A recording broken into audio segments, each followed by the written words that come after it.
what I have to say may to some extent contradict the last presentation, and so I'd be quite interested to see how we resolve those differences. I think I would say at the outset that it's often that the problem of Africa is often regarded as being a comparative issue. Why has Africa fallen behind, as it were, which implies other places have not fallen behind or have gone forward. Asia being an example, and now increasing Latin America. I would say that this does demand of us that we need to look at our history fairly critically. And in relation to that, I would just mention that if we are looking at land reform in Asia, we must remember that the landlords were eliminated in Korea and Japan by the United States Army, and in China by the Chinese Communist Party. Now, I'm not suggesting that such sort of coercive violence is necessary in Africa, but one needs to at least one needs to recognise that there are that these are also part of that story. I think the other comment in just opening is the relationship between industrialisation and agriculture. And I probably part company with many people working on rural development in saying that I think industrialisation and urbanisation have to be seen as part of the rural development story. And I think it's quite interesting that in the World Bank's World Development Report that focused on agriculture, they bemoaned the lack of investment in agricultural research, except in 3 countries in the developing world: China, India, Brazil. All of them fast industrializing countries. And I think we have to recognize that if agricultural development is to happen, it demands resources, it demands investment, and one has to ask where that's going to come from. So I'm not going to, I think those are points that we might come back to in terms of the sort of general issues that were raised at the end. What I'm going to talk about principally in this discussion draws, I suppose, on my own experience of working in Senegal and Mali over the years, and more recently on the experience of working with some French colleagues on an edition of the journal Africa, which we called Interpreting Land Markets in Africa. And this drew on work in Ivory Coast and Ghana, as well as some work in Zimbabwe and Zambia. But it may bring a slightly different interpretation of what is going on. So what I'm going to say, I'm going to talk about the issue of customary rights versus state-registered titles, which is one of the key motivating concerns of a lot of discussion of land. I'm going to talk about customary rights and try to think about it in a slightly more disaggregated way, and in particular to try and look at the notion of the sort of corporate identity of customary rights versus individual rights. I'm then going to talk about some dynamics that I think are in process, have been for some time, but I think which characterize, if you like, the forces at work within customary tenure, and look at some of the political issues that arise from those economic changes. And then I'm going to come back to the point that was mentioned at the end of the last presentation, which is the impact of rising agricultural commodity prices, which I'll deal with fairly briefly, because I think there's going to be a lot of discussion of that, and a lot will come out of that. So looking at the question of customary rights, the big question and the reason why, in a sense, there's so much concern is the perception of lack of investment in agriculture in Africa, translated into low productivity and a failure to feed the population, failure to export, and so forth. And very often this is attributed to customary tenure. As was said, this is dead capital. You cannot get a mortgage, you can't raise a loan on land that is under customary tenure. You need a title for the bank. What I see is that in general, land, and for some of the reasons that were mentioned by Rukuni, that in much of Africa, credit is actually not used for farming. That's partly because the financial system isn't available, really, to most small farmers. It's partly because also land areas are very small and therefore not of much interest to banks. But equally, farmers simply won't have access to credit. And as a result, investment is actually funded out of labour input, simply putting more labour in, or investing off-farm income. And this is an area where linkages between urban and industrial employment become very important as a source of capital going in to improve farming. And there's plenty of examples one can see of that kind of activity. But I think there is a basic issue in customary tenure, which is if you invest in the land, then your claim to that land is strengthened. And you can see this in terms of the rights over land that come from clearing it and cultivating it. The first person to clear and cultivate land has the prior rights over land, by and large. Rights to land are strengthened by settlement. Settlements, the rights to settlements are strengthened by digging wells. Rights to land are strengthened by continuous cultivation, manuring, irrigation schemes. Any kind of infrastructure of that kind investment will strengthen claims over land. Tree planting is another case. To the extent that these kinds of investments strengthen claims, they're often contested. In other words, if a landholder lends you land, he may say, you cannot plant trees on it. You may not build any irrigation infrastructure. Questions of new settlements that have been allowed on land claimed by earlier existing settlements may involve banning people from digging wells, simply because this implies some kind of permanent occupation. So these are marks of increasing claims, increasing strength of control over land. And I would argue, therefore, that rather than formal land titles being a prerequisite for investment, they're often the logical outcome of a process of investment. Okay. So I think that it's fair to say that customary tenure is not a barrier to investment. But it may well be that processes of investment may lead people who have significant investments in land, may lead them to seek formal titles if they then want to move into the formal financial system. So there is a connection, but I don't think it's quite the way it's often expressed, that you have to have land titles in order to prompt investment.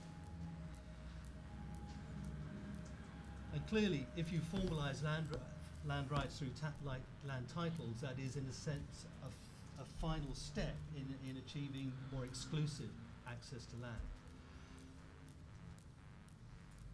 A second aspect of customary tenure, and this is drawing particularly on West African cases here, is the notion of what I would call a corporate entity.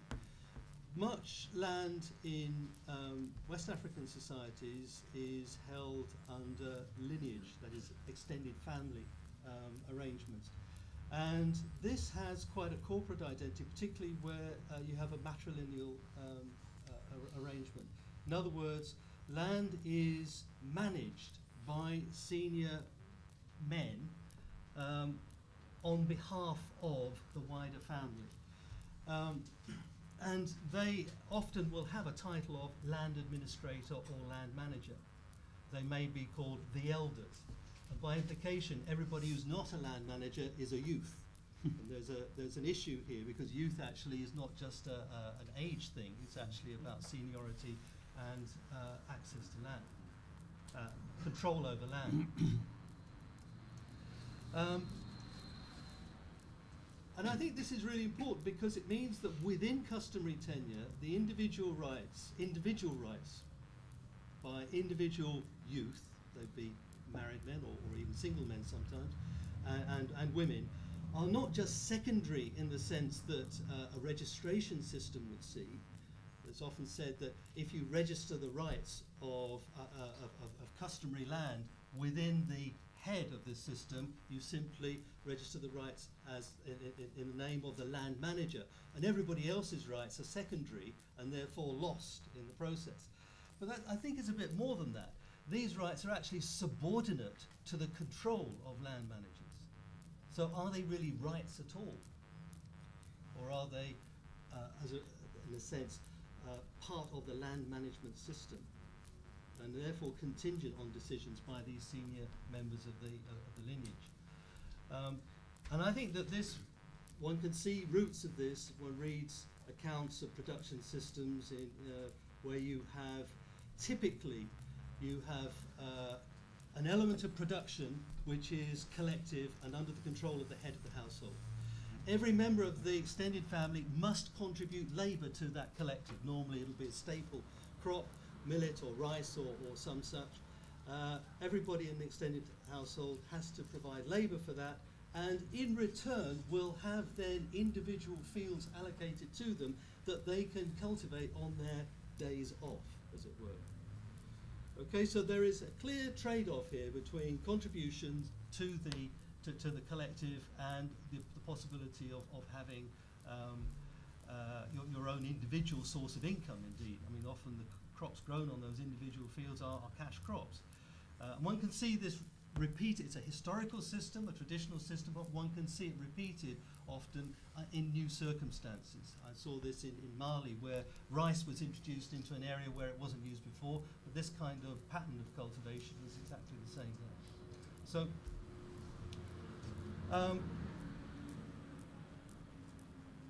I think one of the things one can say is that historically you have corporate entities which run customary tenure. That is linked to historical control of labour and the trade-off between land and labour. And I think this to some extent still applies in certain places. I think purchased land is managed by the purchaser and is therefore, in a sense, taken out of that system. So there are issues here. There are definitely advantages if one has the resources to purchase land. It gives you a degree of independence. Now, in exploring the economic dynamics, there are a number of things I think that are really important to understand within this kind of framework. First of all is the growth of labour markets throughout the 20th century. People have, as Africa was drawn more into the world economy, whether or not it was under colonial administration, there was a move of labour out of these communal or customary systems into labour markets of one kind or another, which may have meant migration abroad. It may have meant moving into mining industries, typically, all over Africa, and so on. The other important dynamic that I think is often very underestimated and I think needs to be given a lot more attention is the importance of migration. Throughout Africa, in almost every rural area that I've ever worked in, migration of people into that area from other rural areas has been a very important factor. In other words, who is this rural population that has this traditional land system? Well, actually, many of them are immigrants from elsewhere. And you can see this Sandy Robertson's classic work in 1987 documented this very clearly, where migrants typically used to go to other areas to engage in cash cropping. The groundnut basin in the Gazira cotton, Mali cotton, and so forth. So where you had cash cropping, you tended to get people coming in, and they did deals with local landholders to operate cash cropping, where they shared the harvest. You still see this now. Pineapple growing in Ivory Coast, for example, is done on this basis. You have huge numbers of people coming from Burkina Faso to take land to grow pineapples for cash. And they do this by doing deals with local the local holders of land. And that may involve various kinds of rental arrangements, sometimes sales, sometimes things that people are sales that are not really sales. Something that Admiral Chameau and I termed a vernacular land market. These are land markets that are controlled by local rules. They're not actually registered by any state system. One of the things that follows from this is that you have quite a strong degree of commoditization within customary tenure. In other words, monetization of customary rights to land. And this means that the land managers of the corporate family land may feel that it's better for them to rent out land to these migrants coming in and get rental income, rather than mess around with family members who maybe don't work quite as hard, don't pay as much, and so forth. You find that family members are often competing with migrants to gain access to their own family's land. Again, this Kojo Amino's work on Ghana shows this very clearly. If you wish, as a member of a family, to gain access to this land, you may actually have to raise capital. For example, if the land is to be planted with oil palm, it's a very big cash crop now in West Africa, you may, as a member of the family, actually have to go and find the capital to plant up that land, to establish the oil palm plantation. It may even move to the extent that you will have to raise money to have access to land for your own subsistence. So what I'm trying to say here is that when we talk about customary land, we need to understand that there are these processes underway. This is nothing to do with necessarily with state intervention or titling. It is simply, these are processes by which people engage with the economy, and this has impacts on the way customary rules work. There are consequences in terms of politics. Land commoditization is often opposed by the people who are not the land managers, who feel that they're being disenfranchised of their birthrights. They may claim, this has happened in many places, that the foreigners must go because the land is ours and they've taken our land. We have ethnically inspired conflicts. This can translate what are essentially intra-family arguments over the rights to land into an inter-ethnic conflict. Again, Ivory Coast has examples of this. If it is the case that land rights revert only to people with what are often called autochthonous or indigenous land rights, in areas where you have a large amount of immigration, this may actually mean that it's a minority of people who are regarded as the holders of land rights. This raises questions about universal land law that was raised earlier on. And I think one of the points about land titling, what I want to come to, is land titling is not simply a technical problem. The fact that land titling is difficult is not just because Africa doesn't have developed systems of registration and so forth. It is deeply politically problematic, because the question is, who gets a land title? Is it the individual members of this corporate entity who say, but I have rights to this, I'm a member of this family, therefore I as an individual should be recorded as having rights to this land? Or do you simply say, no, this is family land belonging to the individual and it's in the name of the chief, or even just the family? Now this issue, as one can see in this kind of dynamic, is a problem. It's not a straightforward question. We could all say, oh, well, we know what we're doing here. It's actually a deeply conflictual political issue. And certainly, I don't think giving family titles is going to resolve what are effectively intra-family questions of what land should be used for. And that's not to say that it needs addressing, but I'm not sure that one can address it purely in terms of land titling. Because land titling, it seems to me, is not really the issue here. We have a much deeper question about what is the relationship to the land and what is the right of an individual within such a corporate entity. And I don't see any easy answers, but perhaps there are that we could identify. Not tonight.